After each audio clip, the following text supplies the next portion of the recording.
প্রিয় দর্শক, আসসালামু আলাইকুম রহমতুল্লাহি আবরকাতু। আমাদের মুরগিগুলা বয়স হচ্ছে আজকে 37 দিন।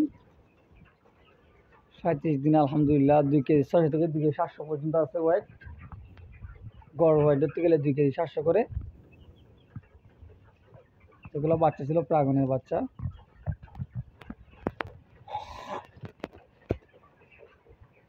মাঝখানে একটু সর্দির প্রবলেমের কারণে ওয়েট একটু কম আসছে, নাহলে আমাদের মুরগি 37 দিনে 3 কেজি প্লাস করে আমরা।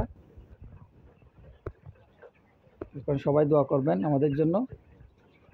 মুরগির রেট কম হওয়াতে একটু টেনশন আছে আমরা। তো আলহামদুলিল্লাহ, তাও মোটামুটি লস থাকবে না, লাভে থাকবো। হিসাব কিতাব করে দেখলাম আলহামদুলিল্লাহ এগুলাতে 60-70 মতন আসতেছে। সবাই দোয়া করবেন আমাদের জন্য। এর উদ্যোক্তা মিডিয়াকে সাবস্ক্রাইব করে পাশে থাকবেন। আমার চ্যানেলের সদস্য হওয়ার জন্য আপনাদেরকে ধন্যবাদ। আসসালামু আলাইকুম রহমতুল্লাহি ওয়া বারাকাতুহু।